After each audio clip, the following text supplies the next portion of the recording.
Ngayon pong umagang ito ay first Sunday ng taon at gusto ko pong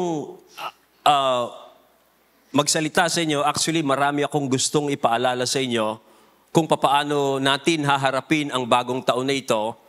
And all I could say at this time is,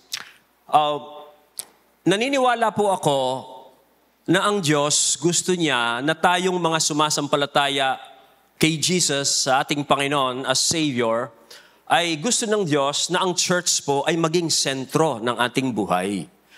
Ang church po ay ito ang new community natin pag tayo po ay sumampalataya, nagbalik loob sa Diyos by our faith in Jesus Christ. Dahil gusto po ng Diyos ang buhay natin, kung dati umiikot po sa ating mga sarili, sa ating mga sariling schedule, sa ating mga sariling plano, ang Diyos, gusto po niya, ngayon umikot ang buhay natin, maging sentro ng buhay natin ay ang church. Kasi ang church po, this is the community of God, the gospel community, kung saan lahat ng nagbalik loob sa Diyos at nagpasyang sumunod kay Jesus Christ, ito ang community natin, kung saan tinitipon tayo ng Diyos sa kanyang pangalan, sumasamba tayo tuwing araw ng linggo, particularly dahil ang araw ng linggo ay ang araw ng Panginoon, at kung saan nakikinig tayo ng kanyang mga salita, ini-instruct tayo mula sa salita ng Diyos kung papaano tayong mamuhay in our new life in Christ. Kaya naniniwala po ako, isa sa mga dapat ninyong bigyan ng pansin ngayong taong ito, na ang church is a priority in your life. Dahil po habang palapit ng palapit ang pagdating muli ng Panginoon, pahirap po ng pahirap ang buhay. Magiging uncertain po ang ating kinabukasan. Even the politicians, even the most powerful nations in the world are not certain of what will happen in our world. Pero nakasulat po sa Bible, habang palapit ng palapit ang pagdating ng Panginoon, pahirap ng pahirap ang kalagayan ng mundo natin. Kanya po, naniniwala ako, if you will prioritize the church, hindi po ibig sabihin, lagi kayong nasa simbahan o lagi kayong ganito-ganito, kundi yun po bang yung fellowship nyo sa Panginoon at sa bawat isa ay hindi nyo ginagawang pang-secondary o walang importance. Kundi sumasama po tayo dito so that we could worship God, we connect with God, we pray to God, we worship Him, and then we listen to the instructions of His Word. At pag po ginawa natin ito, I'm sure you can be ready. Doon po sa mga eventualities, doon sa mga anumang posibleng mangyari sa atin sa taong ito. Ngayon pong taong ito ay sa tulong po ng Diyos, sa church po natin, we will focus on 5 things. 5 bagay po ang gusto kong sa tulong ng Diyos ay bigyan natin ng importansya. Una, yung pong mga pamilya natin. Yung pong mga pamilya natin, binigyan yan ng Diyos sa atin as our support. Okay? Physical family at saka spiritual family. Pangalawa, bibigyan natin ng importance ang prayer. Kaya magsisimula po yung taong ito with our prayer and fasting. Kasi yan po ang makapagpapalakas ng ating mga spirito. Kaya we will give importance on prayer. Okay? We will also give importance on authentic relationships sa ating mga cell groups. Ang mga cell groups po natin ay yun po yung ating maliliit na pagtitipon bilang magkakapatid kung saan po pwede tayong maging authentic, maging makatotohanan, maging bukas doon po sa nangyayari sa ating pamumuhay as we follow Jesus Christ. And then, pang-apat po, yung we will give importance sa intimacy po natin sa Diyos, sa ating pagiging malapit sa Diyos. Kasi habang tayo po ay nagiging intimate sa Diyos, ang Diyos po ay masusuportahan niya tayo, and the Lord can easily guide us sa ating pong pang-araw-araw na pamumuhay.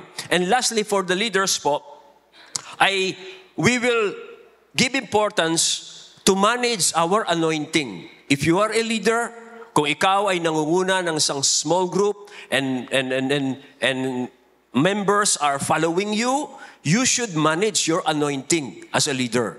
Kailangan pag-ingatan mo ang iyong yung anointing mo, yung paglilid mo, ang iyong anointing mo mula sa Panginoon. Now, ngayon pong umagang ito, we will talk about the family. We will talk about particularly making decisions in line with God's will. Yung context po dito ay sa Genesis 24 po ito. Hindi natin babasahin ito kasi mahaba yan, no? Pero we will go to this chapter 24 ng Genesis para po ma-instruct tayo how to make decisions in line with God's will. Ang konteksto po dito ay tungkol sa marriage, tungkol sa pag-aasawa. Tungkol po ito sa pagpili ni Abraham ng mapapangasawa ni Isaac. So yun ang konteksto, pero kung titingnan po natin, yung prinsipyo in making decisions in line with God's will is the same. Parehas din po dito sa chapter na ito. Kanya, let us, I pray na ito po ay makatulong sa sino man sa atin ngayon na maaaring nasa gitna kayo ng paggawa ng isang major decision in life. Maaaring at this time, mayroong mga kabataan, they are thinking of getting married or they're praying for a life partner. Or maybe some parents here are kailangan yung i-guide ang inyong mga anak in choosing the right partner in life. So ano pa mang major decision na kailangan po ninyong gawin this year, ay ito po, I hope, ay makatulong po ito. Now, una pong prinsipyo in making decision ay ito. Kailangan po nating alamin at malaman yung general plan ng Diyos, eternal plan niya. At kailangan po na yung anumang desisyon natin ay somehow nakaugnay doon po sa general eternal plan ng Diyos, dito po sa sanlibutan. At pag po gumawa tayo ng desisyon, hindi lang tayo basta-basta magdi-decide na hindi isinasaalang-alang kung ano ang eternal plan ng ating Diyos, lalong-lalo na if you are a Christian. So yung una pong principle dito ay gusto kong i-lay down yung pong responsibility ng isang believer na dapat niyang tiyakin na yung programa po ng Diyos to bless this world continues on to the next generation. Diyan po laging magsisimula yan. If you are a Christian and you are making a decision in your life, your career, your married life, your business life, or whatever, ay isa pong dapat nating isaalang-alang na yung pong programa ng Diyos to bless this world through us who are in Jesus Christ, we make sure that it will continue on to the next generation. Yan po ang unang-unang dapat nating malaman. Now, kung seryoso po kayo na mag-participate doon po sa purpose ng Diyos, you should take this into account in your major decisions. Now, dito po sa mga talatang ito, we will talk about Abraham, how he made a decision. Si Abraham po, ang tawag natin sa kanya is he's the father of faith. Siya po ang ama ng pananampalataya dahil siya po ang unang naniwala at namuhay ayon sa covenant promises ng Diyos. Kaya tinawag siyang father of faith. Kasi siya po sa lahat ng tao, siya ang unang nabuhay, naniwala siya at ipinamuhay niya yung covenant ng Diyos sa kanya. Now, bilang una po, ang Diyos po, pinili niya si Abraham para po utusan niya ang kanyang mga anak na susunod sa kanya na ingatan nilang gawin ang mga paraan ng Diyos. Yan po ang sanglayunin kung bakit pinili ng Diyos si Abraham. Isa pong talata na binasa ko nung si Grace, yung akin pong panganay, ay i-dedicate namin doon po sa bahay namin sa Kapalangan na meron dalawang ninong, yung pastor tsaka yung dalawa lang yung ninong niyan eh. Medyo naiinggit siya kay Norman kasi si Norman marami. Nung dinedicate po si Grace, ang akin pong binasang mga talata ay nag-commit po ako sa Diyos that I will raise a godly generation. Ito po ang sinabi ng Diyos tungkol kay Abraham kung bakit niya pinili si Abraham. Sabi po sa Genesis 18, "For I have chosen him, so that he may command his children and his household after him to keep the way of the Lord, by doing righteousness and justice, so that the Lord may bring upon Abraham what he has spoken about him." Now, pansinin nyo, bakit pinili ng Diyos si Abraham? Para daw turuan ni Abraham yung kanyang mga anak na ingatan nila ang mga salita ng Diyos. At kung ikaw po ay Kristiyano, sumasampalataya ka kay Kristo, kilala mo ang Diyos, naniniwala ka sa Diyos through Jesus Christ, God is expecting you to pass your faith to the next generation, particularly to your children and your grandchildren.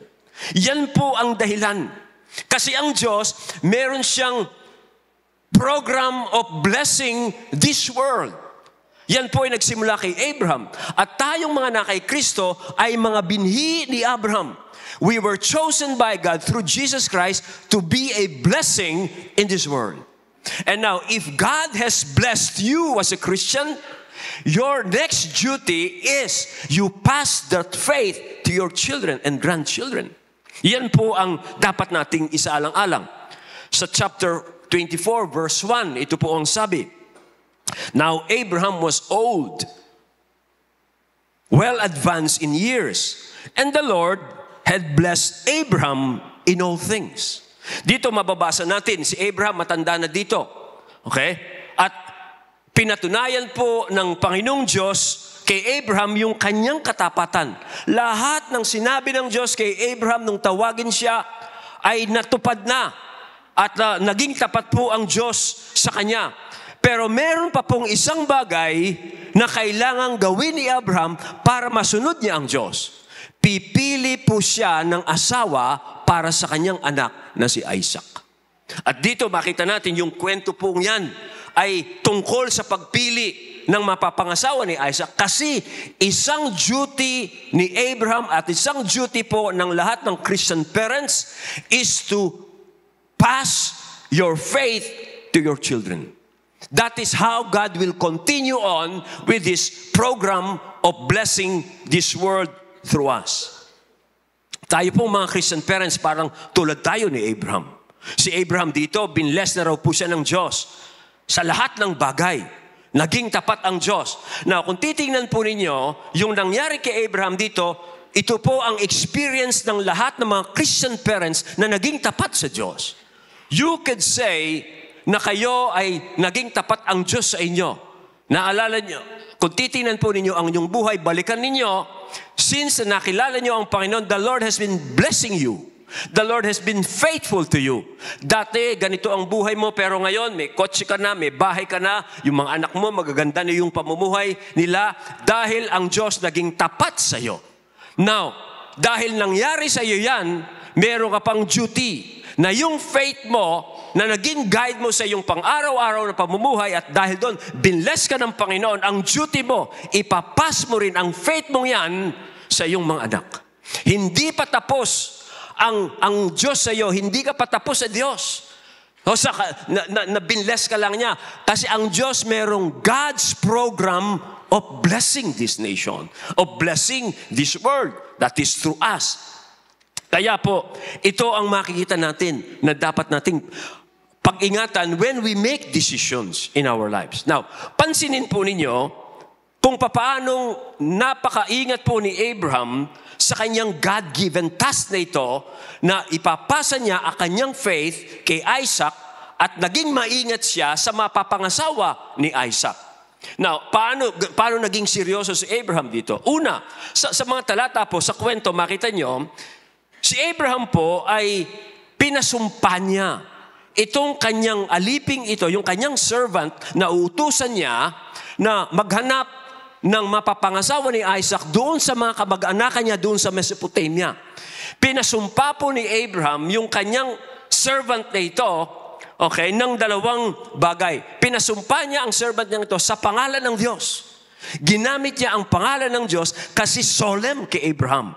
yung task na ito. Dalawang bagay po ang pinasumpa ni Abraham sa kanyang servant. Una, na yung servant na ito, pinapangako niya, okay, na hindi siya kukuha ng mapapangasawa ni Isaac doon sa mga Canaanites, kung saan nakatira si Abraham noong panahong yon. Kasi ang mga Canaanites were pagans.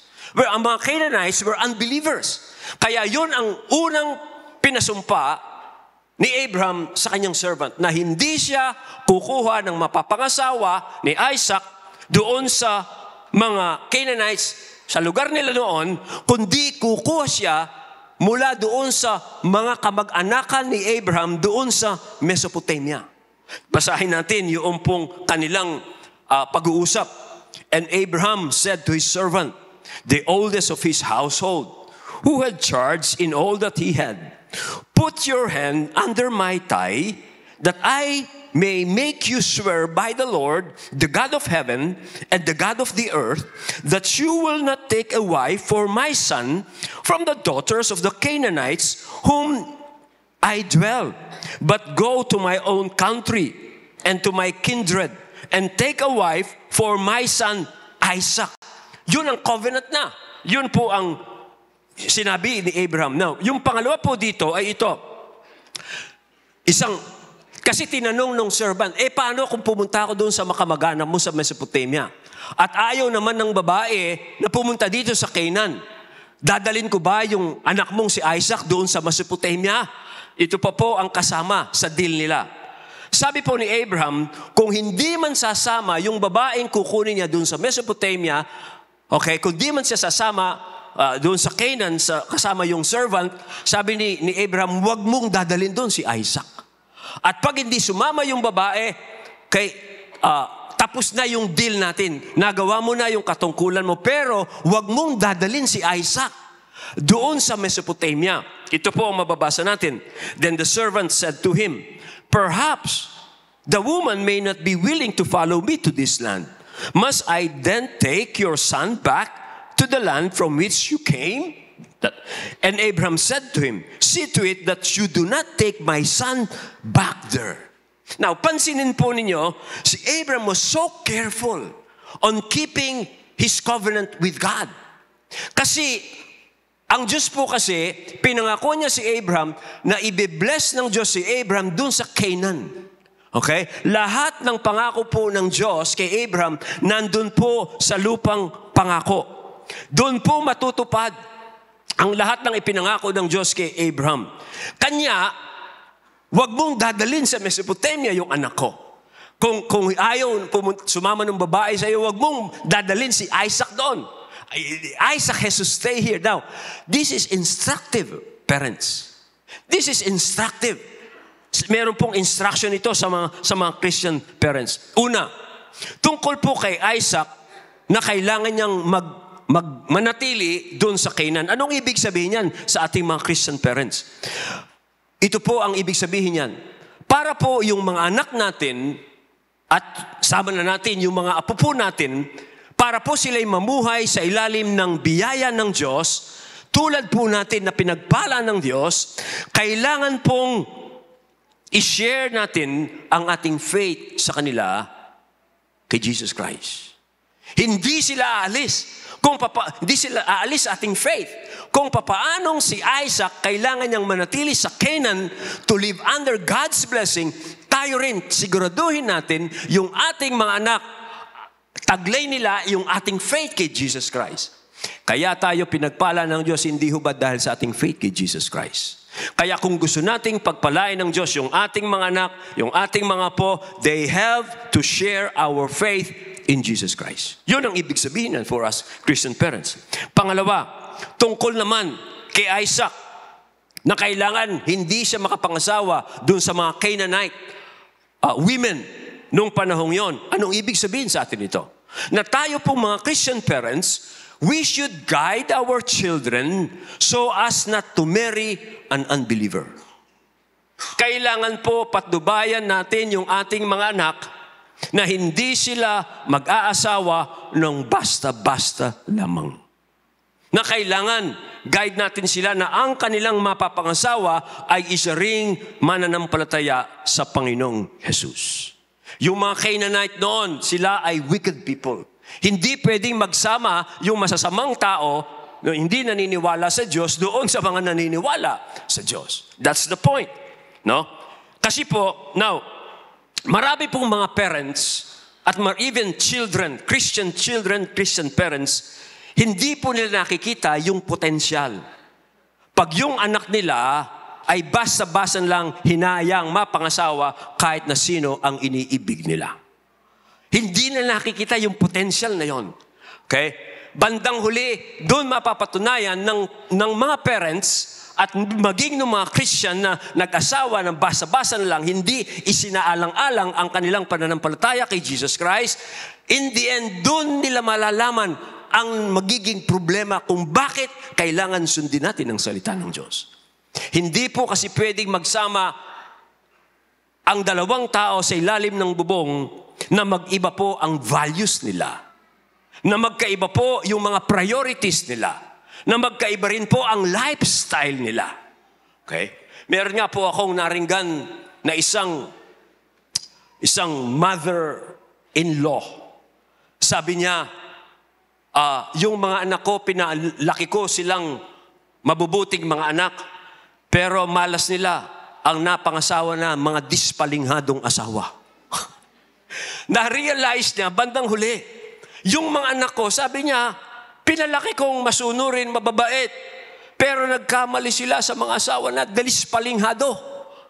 Alam mo ninyo, that is true. Maring, hindi mo kinukonsider, parent ka, hindi mo isinasaalang-alang kung sino ang natataypan ng anak mo, sasabihin mo, siya naman ang makikisama dyan eh. Hindi naman ako eh. Laging ganyan narinig natin. Ano? O kaya yung mga anak naman, pag sinasabihan ng mga nanay na ganito, o tatay na ganito, wag mo siyang na hindi naman ikaw makikisama sa kanya, ako eh. Dahil sa pag-ibig, gano'n mga sa parents, very liberal sila. Sa mga anak naman, very in love sila. Kaya hindi nila sinasaalang-alang kung sino yung makakapareha nila sa lifetime, whether Christian man siya o hindi. In the end, malalaman nyo. Malalaman nyo yan. Tulad po ng sinabi ko sa inyo. Now, isang pong halimbawa sa Bible, si Rebecca, napangasawa niya si Isaac dito. Isang karanasan po nila, nung yung isang anak nilang si Esau, naalala niyo si Esau? Dalawa yung anak ni Rebecca, si Isaac at saka si Esau. Si Esau nakapangasawa ng mga Hittite women. Alam ho ba ninyo, yung mga Hittite women, yun ang mga Canaanites. Doon kumuha ng asawa si Esau. Ano po ang naging karanasan ni Rebecca? Sabi po sa Bible, sinabi ni Rebecca kay Isaac, hirap na ang loob ko sa mga dayuhang asawa ni Esau. Kapag Hittite ring tulad nila ang napangasawa ni Jacob, mabuti pang mamatay na ako. Sa ibang translation, ano pang halaga ng buhay kung ang mapapangasawa ni Jacob ay tulad ng mga asawa ni Esau? Kaya po kayong mga magulang, mag-ingat po kayo. Ipag-pray po ninyo yung mga anak ninyo na wag silang makapangasawa ng Hittite. Okay? Okay? Na basta-basta, sasabihin ninyo, ikaw naman ang makikisama dyan, bahala ka na. O kaya yung anak naman hindi naman, mami, hindi naman ikaw ang sasama sa kanya, ako eh. Mag-ingat kayo sa inyong sinasabi. Malalaman ninyo pag nandun na kayo. Okay? Tandaan ninyo, kayong mga magulang, pakikisamahan din nyo ang inyong manugang. Kayo namang mga anak, tandaan nyo, ang mga nanay at tatay nyo, pakikisamahan din nila ang inyong asawa. Pag po dispalinghado ang napangasawa ng anak nyo, you will bear it. Kung dispalinghado ang kukunin yung mapangasawa, yung mga magulang nyo, baka umiksi buhay niyan.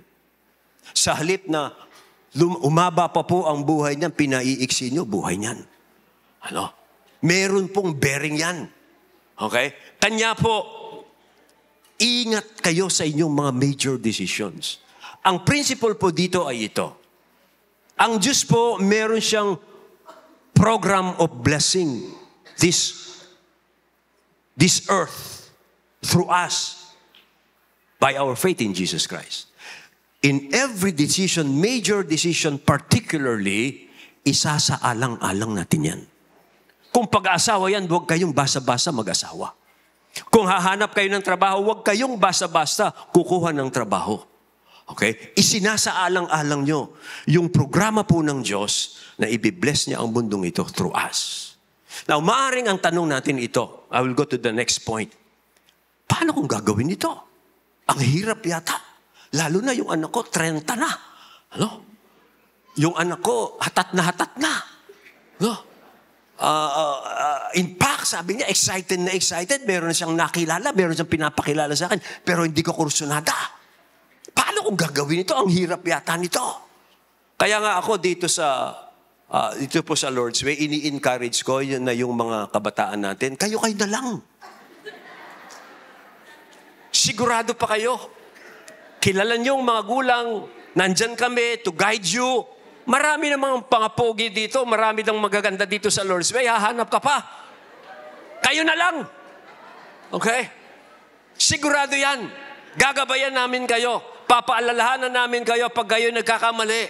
Tutulungan namin kayo. Pero pag hindi Kristiyano ang inyong napangasawa, bahala kayo dyan.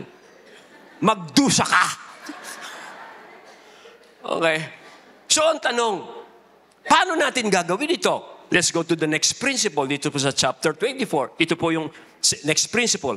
God will help you when you do His will. Tutulungan ka ng Diyos kung gagawin mo yung kanyang kalooban.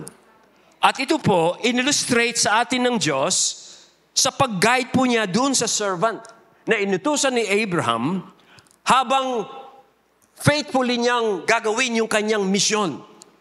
Ginabayan po siya ng Diyos. Una, tiniyak po ni Abraham sa kanyang servant na ang Panginoon ay magpapadala ng anghel sa kanya at bibigyan siya ng success. Iga-guide siya doon sa mga kamag-anak ni Abraham doon sa Mesopotamia at ang angel ang tutulong sa kanya para makapili siya ng mapapangasawa. Yun ang assurance ni Abraham doon sa kanyang servant. Okay? Now, pansinin niyo kung papaano po tinulungan ng Panginoon itong servant na ito. Una, ito pong servant na ito, pagdating po niya doon sa Mesopotamia, matapos po yung months na biyahe at matapos po yung matagal na mahirap na pagbabiyahe. Kasi from Canaan to Mesopotamia is about 600 miles. Malayo po yan. And they were just riding camels. No? Nung po nakarating na ang servant na ito, ang una po niyang ginawa, ito makita natin. And he made the camels kneel down outside the city by the well of water at the time of evening. The time when women go out to draw water.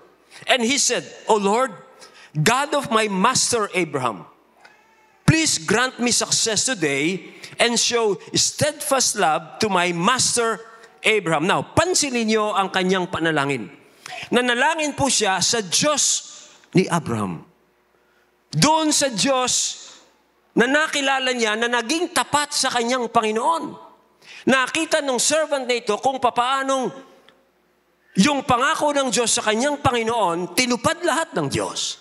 Kaya nung pagdating niya doon sa Mesopotamia, nanalangin din siya doon sa Diyos na ito, na nakilala niyang naging tapat sa kanyang Panginoon. Natiyak natin na saksihan. Now, ano ang sa request niya, pansinin niyo, nanawagan po siya doon sa katapatan ng Diyos na ito sa kanyang Panginoon. Pansinin niyo yung kanyang sinabi niyan. Lord, the God of my master, please grant me success today and show steadfast love to my master Abraham. Binanggit niya yung katapatan ng Diyos sa kanyang Panginoong si Abraham. Now, ano po ang point dito? Ito po ang point niyan. When we are doing God's will, makakatiyak po tayong magiging tapat sa atin ang Diyos. Kung magpapasya kang gagawin mo ang kalooban ng Diyos o magdi-decide ka batay sa kalooban ng Diyos, matitiyak natin ito, magiging tapat ang Diyos na tutulungan ka niya.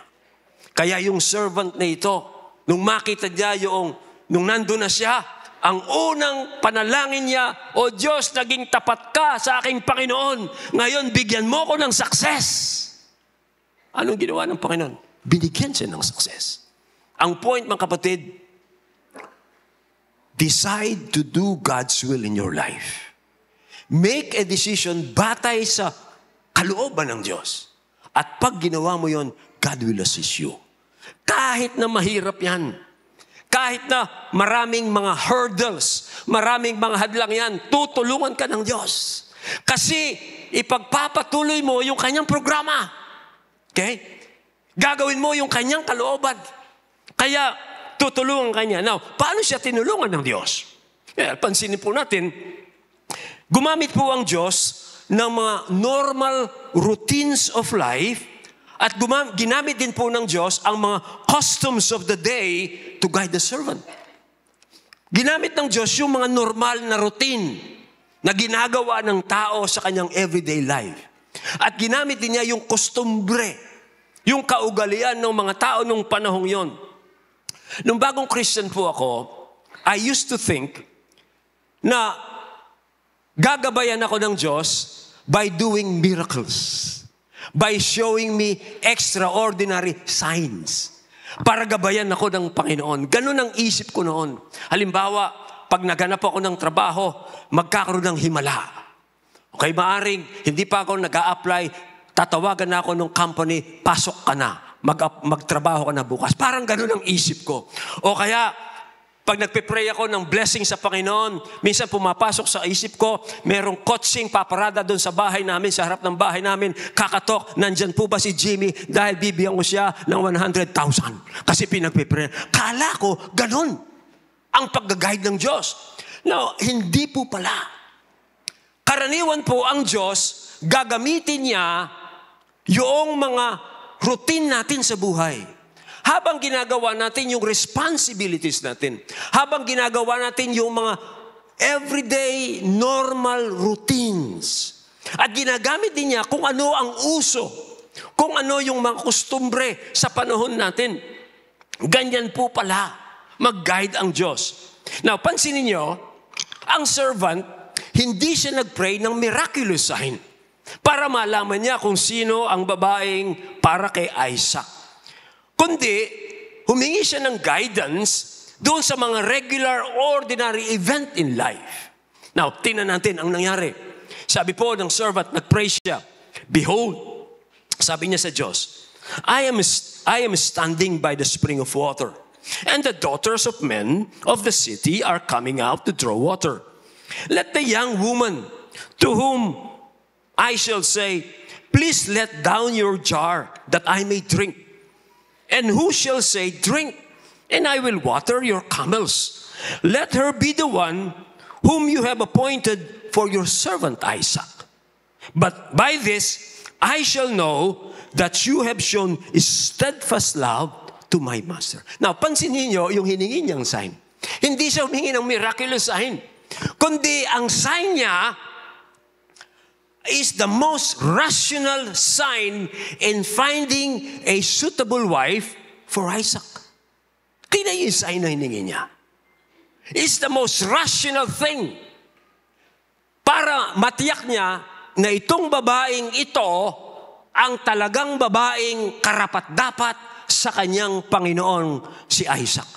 No? Sabi nga ng isang writer, yung sign na hiningi niya was brilliantly revealing. Brilliantly revealing. Na ibig sabihin, ang babaeng gagawa nung kanyang hinihinging sign will be remarkably kind, generous, and industrious. Okay? Bakit? Ano bang hiningi niyang sign? Ang hiningi niyang sign, ganito. Narito po ako, Panginoon. Darating na po yung mga babae ng lugar na ito at iigib sila ng tubig. Yung sino man pong babae na lalapitan ko, pag sinabi kong painom ng tubig at pagkatapos sasabihin niya sa akin, sige uminom ka, tapos paiinumin ko rin ang mga kamelyo mo, siya po ang babae. That is a remarkable sign. The most practical, revealing sign, kasi sino mang babaeng gagawa nun, ipapakita na siya'y mabait. Hindi masungit. At siya'y masipag. Very practical. Okay? Alam mo ba ninyo kung bakit ko sinabi yan? Okay? Tuloy natin ng kwento. Mamaya, bibitinin ko muna kayo. Sabi po ng kwento, before he had finished speaking, behold, Rebekah, who was born to Bethuel, the son of Bilhah, the wife of Nahor, Abraham's brother, came out with her water jar on her shoulder. The young woman was very attractive in appearance, a maiden whom no man had known. She went down to the spring and filled her jar and came up. Then the servant ran to meet her and said, please, give me a little water to drink from your jar. Di ba yun ang hinihingi niyang sign? Ano ang nangyari? She said, drink, my Lord. Okay. And she quickly let down her jar upon her hand and gave him a drink. When she had finished giving him a drink, she said, I will draw water for your camels also, until they have finished drinking. So she quickly emptied her jar into the trough and ran again to the well to draw water, and she drew for all his camels. Now, ang most amazing po dito, si Rebekah, nag-volunteer siyang painumin yung mga kamelyo. At doon makikita kung anong klaseng babae si Rebekah. Alam mo ba ninyo, noong pong panahong yon, yung mga ancient well, yung pong mga balon ay malalaki, meron pong mga steps daw po ito to draw water. Yung mga balon. Tapos po, ang typical camel ay umiinom daw po ng 25 gallons of water. Just imagine, 25 gallons. Now, ang ancient jar, yung tapayan po, yung sa sidlan na kanilang ginagamit, nakaka-hold lamang siya ng 3 gallons of water. And every camel, 10 minutes siyang iinom. Para and 10 camel yan. 10. It took 2 hours for Rebekah to water the camel. So anong sinasabi niyan? Si Rebekah kaya ay nararapat mapangasawa ni Isaac. Palagay ninyo. Ha? Kung wari kayo'y matchmaker. Naghahanap kayo ng mapapangasawa ng iyong Panginoon na magiging tagapagmana ng lahat ng kayamanan ng kanyang tatay ni si Abraham. Palagay nyo, si Rebekah ba ang ibinibigay ng Diyos kay Isaac? I think bibigyan ka ng bonus ni Abraham pag uwi mo. Kasi nakapili ka ng babae. At napili mo siya dahil sa sign na hiningi mo. Yung sign, maipapakita ni si Rebekah ay mabait na tao. Mabait na babae. Hindi siya makakaaway ni Abraham. Pangalawa, masipag. Okay? Pangatlo, generous. Talagang magkakasundo sila ni Abraham. At tiyak, magugustuhan siya ni Isaac. Wow! Kaya po tinulungan siya ng Diyos. Pag susundin mo, nagpasya kang susundin mo ang kalooban ng Diyos. Dahil meron siyang plano, tutulungan ka ng Diyos. Every step of the way. Now, kausapin ko naman yung mga singles dito. Yung mga nagpe-pray, lalo na yung mga babae. Babae muna. Yung mga nagpe-pray na magkaroon kayo ng Isaac. Ang pinagpe-pray nyo, isang mayamang lalaki, asindero, tulad ni Isaac. Magiging tagapagmana Yun ang pinagpe-pray nyo. Ngayon ang challenge ko sa inyo. Ikaw ba si Rebecca? Hinihahanda mo ba yung sarili mo tulad ni Rebecca? Kasi po, bato-bato sa langit ang tamaan, magkabukol sana kayo. Merong mga babae dyan, nagpe-pray ng mga mapapangasawang ideal man, pero hindi naman sila ideal woman. Panay Facebook lang ang alam, TikTok, no? Tamad, bullshit.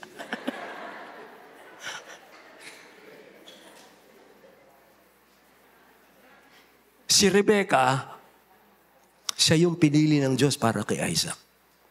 At para malaman ng servant ito, nagkaroon siya ng tests. Ang Diyos po, gumagamit siya ng mga normal routines of life. Responsibilities. Habang ginagawa natin yung mga responsibilities na yan, habang nagiging tapat tayo sa ating mga katungkulan in relating to other people, diyan lumalabas yung ating character. Okay? Alam mo ninyo, ginawa lahat ni Rebecca yan, hindi niya iniisip na meron palang kapalit ito. Hindi niya alam na itong tinutulungan niyang ito ay isang katiwalang ng isang napakayamang tao during the time. Ginawa yan ni Rebecca, hindi siya nag-iisip. Hindi niya iniisip na meron pala ang Diyos sa kanya. Okay? Na naka-install ang Diyos sa kanya. Hindi niya iniisip yan. Alam niyo, meron pang isang halimbawa sa Bible na tulad po ni Rebecca, si Ruth. Naalala niyo si Ruth? Yung manugang ni Naomi. Si Ruth, dahil tapat siya sa kanyang mother-in-law na si Naomi. Okay? At sinusunod niya yung kanyang mother-in-law. Hindi sa sakit ng ulo ng kanyang mother-in-law. Akalain mo namang si Ruth, mapangasawa niya si Boaz. Si Boaz, isang mayamang lalaki rin. Nanuno ni Haring David, nanuno ni Jesus Christ.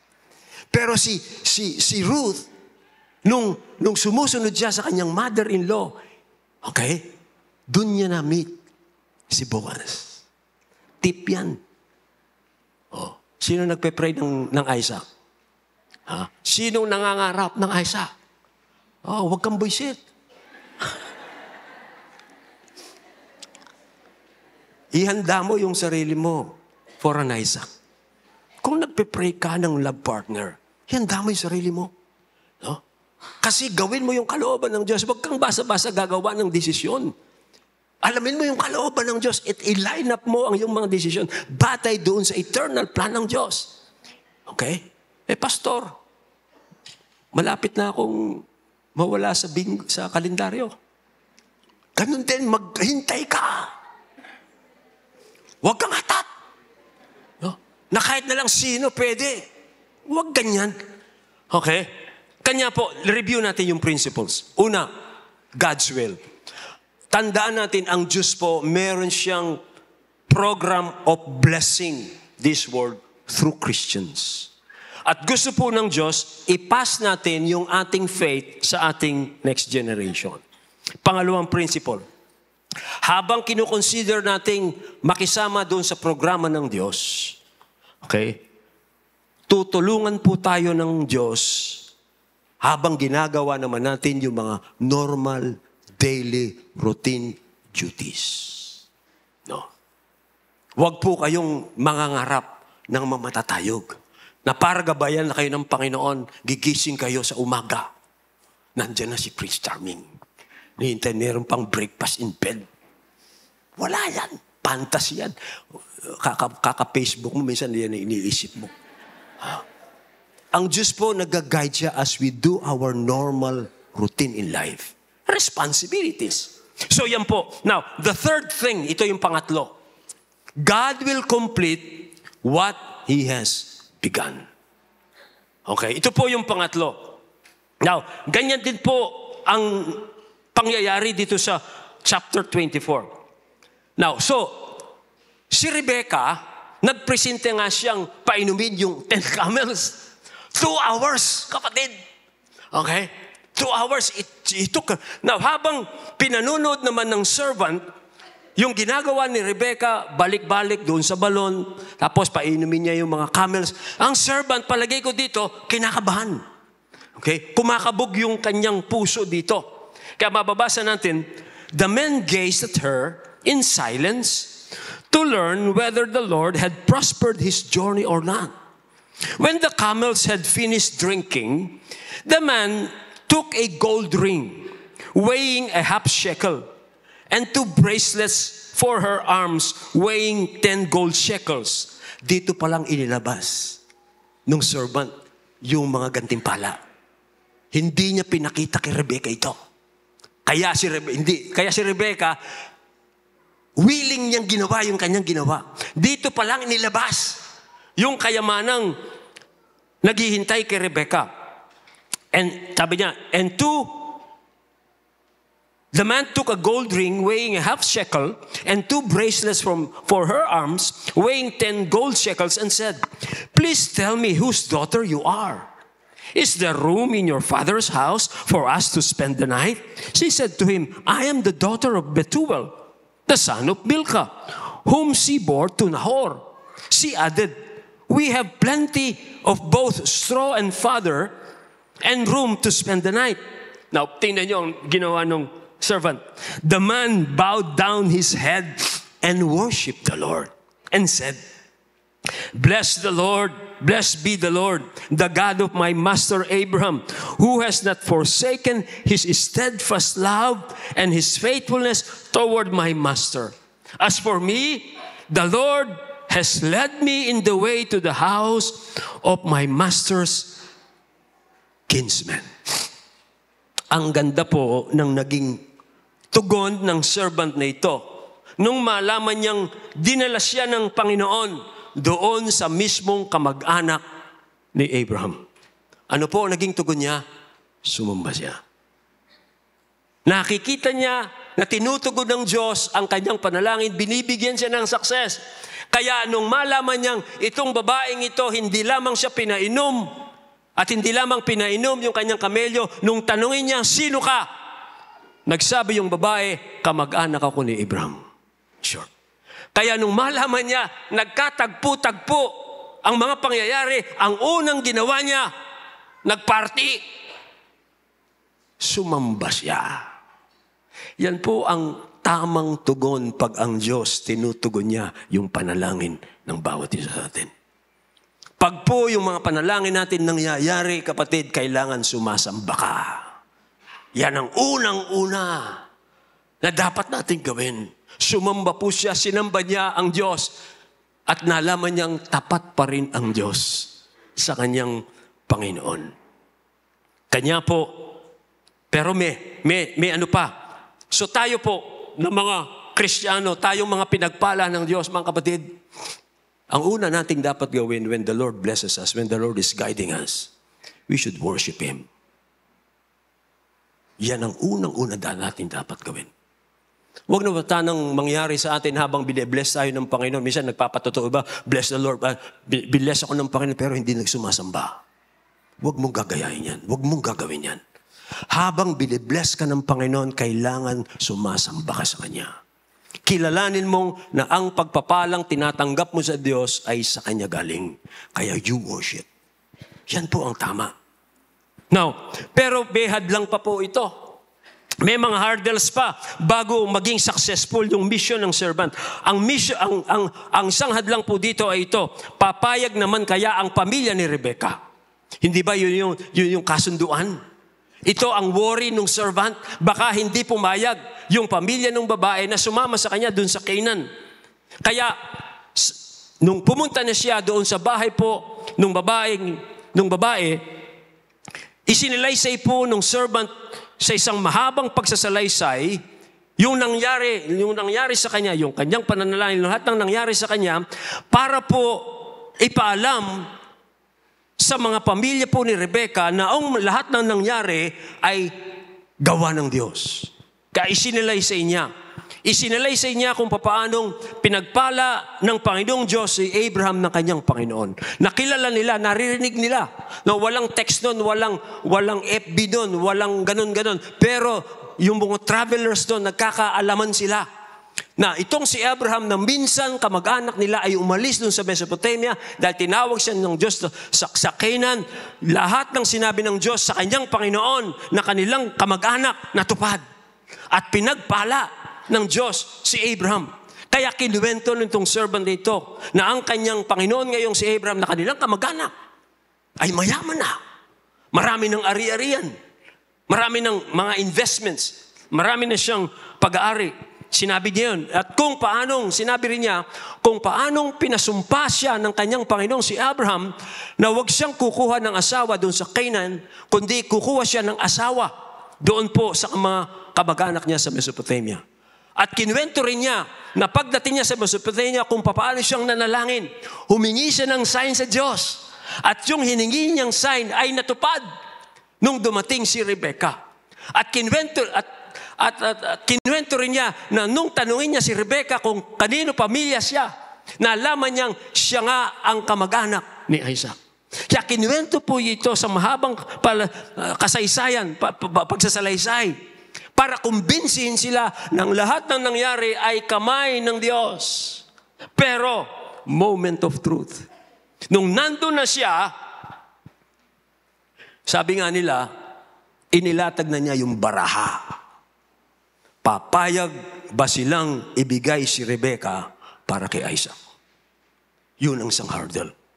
Pero ano po ang nangyari? Ito na naman ang nangyari. Sabi po ng servant, now then, if you are going to show steadfast love and faithfulness to my master, tell me.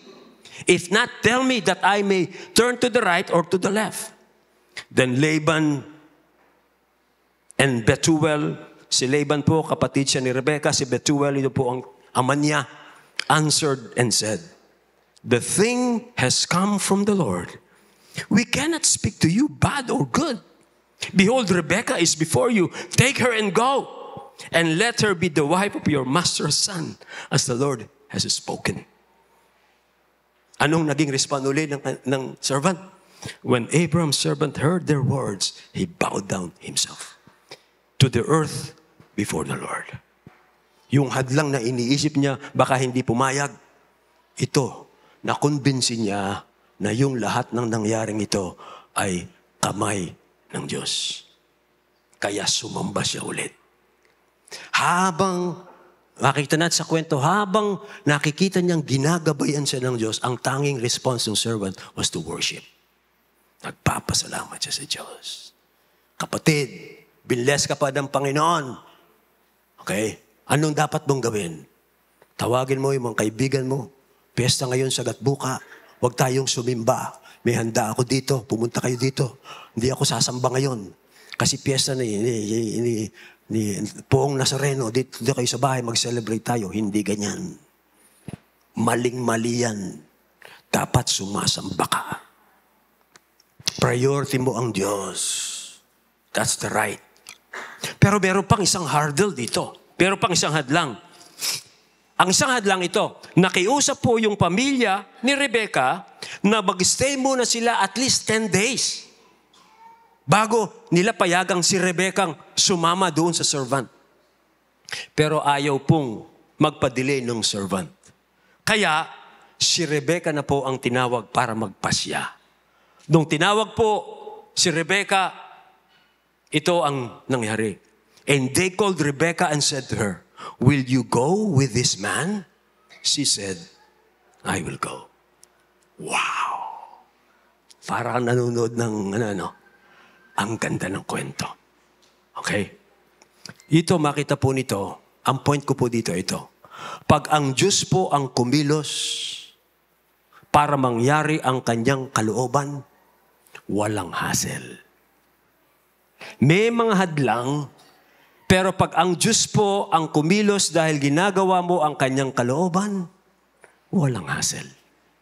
Mawawala na yung mga hadlang na yan. Alam mo ninyo, isa sa mga naging guide ko po as your pastor dito po sa church natin, pag meron tayong mga big projects, pag meron tayong mga O anong gagawin natin? Isa pong nag-guide sa akin yung verse na ito. Pag ang Diyos daw po ang nagpala, hindi siya magdadagdag ng kalungkutan. Do you know that verse? Pag ang Diyos po ang magpapala sa inyo, hindi niya dadagdagan ng kalungkutan ng kanyang blessing. Talagang pag binless ka ng Panginoon, full blessing. Walang halong lungkot. Iba kasi, pag binigyan ka, aasahin ka pa, no? Parang, sige na! Di ka karapat-dapat yan! Gaganyan ka pa, no? Hindi po ganyan ang Diyos. Ang Diyos, pag nag-bless siya sa buhay ng isang tao, walang dagdag na regret sa part ng Diyos. Hindi palulungkutin ng Diyos yung kanyang binless. Ganyan po ang Diyos. Isang guide ko yan sa buhay ko. Kanya po, sa mga ginawa natin sa Lord's Way, pag alam kong sa Diyos, tuloy-tuloy yan. Tuloy-tuloy yan. Aalisin niya yung mga hadlang. Ang pagpapala ng Panginoon ay nagpapayaman at hindi niya ito dinadagdagan ng anumang kalungkutan. Proverbs 3, 5 and 6, trust in the Lord with all your heart and do not lean on your own understanding. In all your ways acknowledge Him and He will make your paths straight. Sa sagot po ni Rebecca, mga kapatid, pinakita po niyang handa rin niyang sundin ang kalooban ng Diyos. Si Rebecca po, makita natin, anak din siya ni Abraham. A woman of faith. Si Abraham, alam po nila, alam ni Rebecca, alam nung kamag-anak ni Abraham, umalis siya doon sa Mesopotamia. Iniwanan niya yung kamag-anak niya at pumunta doon sa lupang pangako dahil tinawag siya ng Diyos. Hindi alam ni Abraham kung ano ang nakahanda sa kanya. Pero sumunod siya sa Diyos. Si Rebecca parang ganun. Hindi niya alam yung future niya doon sa Canaan. Iiwanan niya yung Mesopotamia. Pero sinabi niyang, I will go. Nung sinabi niyang, I will go, pinakita niyang he is also a woman of faith. Like her uncle. Woman of faith po siya.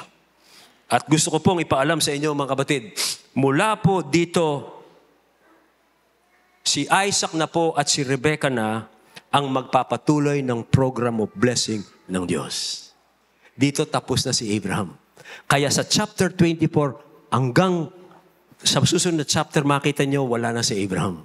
Si Isaac na ang ikukwento nung sumulat ng Genesis. Ibig lang sabihin na ipasa na ni Abraham yung program ng Diyos sa kanyang anak. Natupad na niya yung kalooban ng Diyos sa buhay niya. At ang Diyos ang tumulong po sa kanya. And then nagtapos po yung chapter na ito. Ito ang sinabi po ng mga kamag-anak ni Rebecca sa kanya. They blessed Rebecca and said to her, Our sister, may you become thousands of 10,000s. And may your offspring possess the gate of those who hate him. Pansin niyo, yung blessing pong binanggit kay Rebecca reflects the promises of God to Abraham na ngayon na magpapatuloy na kina Rebecca at Isaac. Na ito, papasa naman ni Isaac kay Jacob. Kasi ganun ang kalooban ng Diyos. Na yung program of blessing ng Diyos hindi mamamatay sa iyo, kapatid. Hindi matatapos sa iyo. Kailangan ipasa mo yan, ipanalangin mo sa Diyos yan, ipapasa mo yan sa iyong mga anak. At pag nagpasya kang ganyan, tutulungan ka ng Diyos. Yung mga hadlang, kahit na nakita mong mahirap, tutulungan ka ng Diyos. God will see that it will happen in your life. Kung magiging tapat ka. Yan po ang kalooban ng Diyos sa ating mga Kristiyano. Kaya po ang challenge ko sa inyo, mga kapatid, as I end, gawin nating life mission ito sa ating buhay.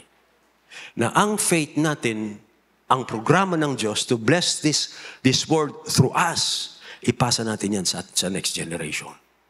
Okay? Yan po gawin nating mission. Okay? Kanya po, tanungin ko kayo, magpapatuloy kaya ang programa ng Diyos to blessing this world through your next generation? O iniisip mo lang kung sino yung mapapangasawa mo? O iniisip mo lang magbibuild ka ng pamilya? Napalalakihin mo yung mga anak ko, bibigyan mo sila ng magandang edukasyon, para magkaroon sila ng magandang trabaho, para magkaroon sila ng magandang pamilya. Yun lang ba ang motive mo? Alam mo ninyo, I thank God. In my life, bago nung ako po ay sumunod sa Panginoon, I made it a point, I'm one with God's program. Ang aking pong team noong kami ay kasal ng aking misis, napaka payak, simpleng kasal. Dineclare ko, for me and my household, we will serve the Lord. Hindi lang ako nag-asawa. Hindi lang ako pumili ng mapapangasawa. In fact, misis ko yan, ang Diyos ang nagbigay. Si Rebecca yan eh. Oh? Umaba naman yung buhok ni Net. Totoo po yun. Hindi lang ako basta nag-asawa. Sinang-alang-alang ko po yan. Kaya ang challenge ko sa mga kabataan dito, make your life mission God's mission. Na magpapatuloy ang faith mo sa mga next generation mo. That is our assignment to God. Okay? When you build a family, don't just build a family. Dagdagan mo, ilagay mo yun sa God's program. Sabihin mo sa Diyos, I will raise a family which is a godly family. If you will give me children, pagbibigyan po niyo ako ng magiging anak, Panginoon, palalakihin ko po silang may pagkakilala sa iyo, maglilingkod sila sa iyo. Gawin mong life mission yan. At tutulungan ka ng Diyos. Tutulungan ka ng Diyos. Yung ibang mga magulang lang, nag-give up na eh. Huwag po kayo mag-give up. Hindi pa tapos ang Diyos, hindi pa kayo tapos sa Diyos. Okay? Bless kayo ng Panginoon. Nakita niyo, bless kayo ng Panginoon. Ngayon, ang tanong ko, gusto niyo bang i-bless ng Panginoon yung mga anak niyo? Do this.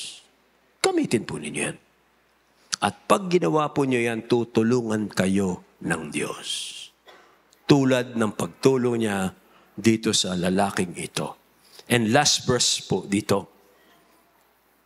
Gamitin po natin yung tatlong katotohanan ito, the Lord will be with you. Last verse.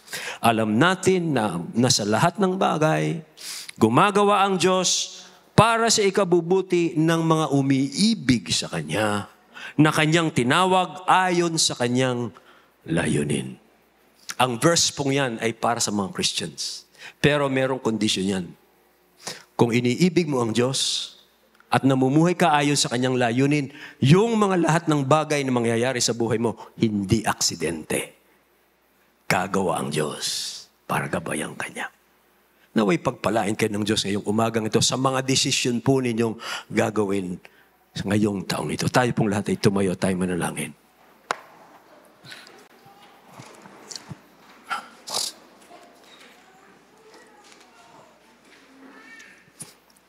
I want to challenge every parent dito. Will you make a commitment ngayong oras na ito that you will take God's program for your life as your life mission? Na ipapasa mo ang iyong faith sa next generation mo. I made that decision when I got married. I'm still working that out through my children. Kasi yan po ang gusto ng Diyos. Every Christian parent here, can you make the decision today?